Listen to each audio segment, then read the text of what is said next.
സാധാരണ ഒരു പൊതുജനത്തിന് ഇവരൊക്കെ ഒന്നും ചെയ്യാനോ ഒന്നും ഇതാകുന്നില്ല.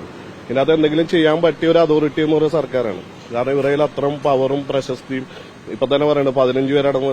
അപ്പൊ ഇത്രയും വലിയ സംഘം എന്നൊക്കെ പറയുമ്പോ കുറെ ന്യൂസ് കാണുന്നുണ്ടല്ലോ, അവര് തന്നെ അതിന് എഗൻസ്റ്റ് ആയിട്ട് അവരെ സ്റ്റാൻഡ് ചെയ്യാതെ കുറെ പേര് നിൽക്കുന്നുണ്ടല്ലോ. പക്ഷെ അത് തീരെ ശരിയില്ല. അത് തീർച്ചയായിട്ടും സിനിമാ നടന്മാരെ അവരെ സംരക്ഷിക്കാൻ തന്നെ ഉള്ള ഇത് തന്നെയാണ് സർക്കാർ ഇപ്പൊ കൈക്കൊണ്ടിരിക്കുന്നത്. അപ്പൊ എല്ലാവർക്കും ഒരേപോലെ, അതായത് സാധാരണക്കാർക്കും സിനിമ ആക്ടേഴ്സിനും ഉള്ള പോലെ എല്ലാവർക്കും ഒരേപോലത്തെ ന്യായവും നീതിയും എല്ലാ ഭാഗത്തുനിന്നും കിട്ടണം. സർക്കാർ അതേ രീതിയിൽ നടപടി എടുക്കണം. അതായത് സാധാരണക്കാർക്കും കിട്ടുന്ന രീതിയിലുള്ള നടപടി എടുക്കണം. കാരണം 4 കൊല്ലം 4.5 കൊല്ലത്തോളം ഇത് പൂഴ്ത്തിവെച്ച് എന്തിനാന്ന് പോലും അറിയില്ല. പിന്നെ പുറത്തു വന്നപ്പോ കുറെ പേരുകളില്ല, വാലും തുമ്പുമില്ല. നമ്മുടെ ഇന്ത്യൻ അതാണ്. അപ്പൊ ഇന്ത്യൻ ജുഡീഷ്യറിയിൽ തെളിവുകൾ വേണം. അപ്പൊ തെളിവില്ലാതെ നമുക്കൊരു വെറുതെ ആരോപണം മാത്രമേ ഉള്ളൂ. അപ്പൊ പക്ഷെ എന്തുകൊണ്ടത് സമർപ്പിക്കുന്നില്ല? വെറുതെ തെളിവുണ്ടെന്ന് പറഞ്ഞിട്ട് എന്റെ കയ്യിൽ തെളിവുണ്ടെന്ന് പറഞ്ഞിട്ട് വല്ല കാര്യമുണ്ട്? ഇന്ത്യൻ ജുഡീഷ്യറിയിലേക്ക് വരുമ്പോൾ തെളിവുകളാണ് പ്രാധാന്യം. തെളിവുകൾ ഫ്രണ്ടിലേക്ക് വന്നാൽ മാത്രമാണ് അവിടെ നടപടി എടുക്കാൻ പറ്റുള്ളൂ. ഇതിപ്പോ ആരോപണം മാത്രമാണ്. ആരോപിച്ച ആരെ വേണമെങ്കിലും നമുക്ക് അധിക്ഷേപിക്കാം.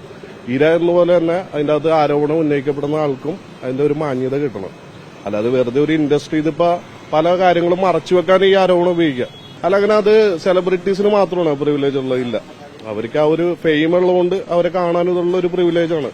അല്ലാതെ അങ്ങനത്തെ പ്രിവിലേജ് ഉപയോഗിക്കുന്ന എന്തോരം ആൾക്കാരുണ്ട്. രാഷ്ട്രീയത്തിലില്ലേ, സർക്കാർ ഓഫീസുകളിലില്ലേ, എന്തൊക്കെ എല്ലാ മേഖലകളിലുമില്ലേ.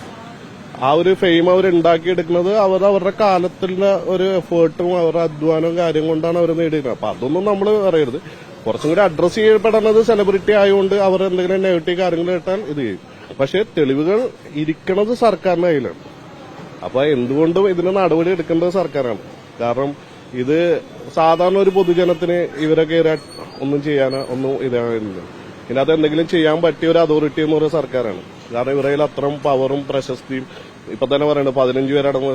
അപ്പൊ ഇത്രയും വലിയ സംഘം എന്നൊക്കെ പറയുമ്പോ പിന്നെ ഈ 15 അംഗ കമ്മിറ്റി ഒന്നും എനിക്ക് തോന്നുന്നത്. കാരണം എല്ലാ മേഖലകളിലും രാഷ്ട്രീയം എടുത്താലും ഏത് മേഖല എടുത്താലും അവിടെ അതിനുവേണ്ടി അതോറിറ്റി ആയിട്ട് കുറച്ചുപേരെ ഉണ്ടാവുമല്ലോ. അവർക്ക് എന്തായാലും ഒരു പവർ ഉണ്ടാവും. നോക്ക്, ഇപ്പം അവര് എന്ന് പറഞ്ഞു കഴിഞ്ഞാൽ വുമൻസ് ആണ്, അവരെ പ്രൊട്ടക്ട് ചെയ്യണം. പക്ഷെ അതിനകത്ത് നമ്മൾ ഓൾറെഡി കുറെ ന്യൂസ് കാണുന്നുണ്ടല്ലോ, അവര് തന്നെ അതിന് എഗൻസ്റ്റ് ആയിട്ട് അവരെ സ്റ്റാൻഡ് ചെയ്യാതെ കുറെ പേര് നിൽക്കുന്നുണ്ടല്ലോ. പക്ഷെ അത് തീരെ ശരിയില്ല അങ്ങനെ ഒരു റിപ്പോർട്ട് ചെയ്യുന്നത്. അല്ല, അവരെ ഒരു വുമണിനെ സപ്പോർട്ട് ചെയ്തോണ്ടല്ലേ ഗവൺമെന്റും നിൽക്കണ്ടേ, അതല്ലാതെ എഗൻസ്റ്റ് പോകേണ്ട ആവശ്യമില്ലല്ലോ. അത് തീർച്ചയായിട്ടും സിനിമാ നടന്മാരെ അവരെ സംരക്ഷിക്കാൻ തന്നെ ഉള്ള ഇത് തന്നെയാണ് സർക്കാർ ഇപ്പൊ കൈക്കൊണ്ടിരിക്കുന്നത്. അപ്പൊ റിപ്പോർട്ട് ഇപ്പോ ഇത്രയും തെളിവ് സഹിതം ഈ കമ്മീഷൻ റിപ്പോർട്ട് പുറത്തുവിട്ട പ്രകാരം അതിനെക്കുറിച്ച് വ്യക്തമായിട്ടുള്ളൊരു അന്വേഷണം നടത്തണമെന്നാണ് എന്റെ അഭിപ്രായം. അല്ലാതെ ആരോപണ വിധേയരായവർക്ക് എതിരെ നടപടി സ്വീകരിക്കണം എന്നാണ് എന്റെ അഭിപ്രായം. അങ്ങനെ സംരക്ഷിക്കാനായിട്ട് നോക്കുന്നുണ്ടെങ്കിൽ അത് പാടില്ല എന്നാണ് എന്റെ അഭിപ്രായം. അത് ഇരകൾക്കൊപ്പം നിൽക്കണമല്ലോ. ആരാണോ അതിലെ ഇരയാക്കപ്പെട്ടത് അവർക്ക് നീതി കൊടുക്കണം എന്നാണ് എന്റെ അഭിപ്രായം.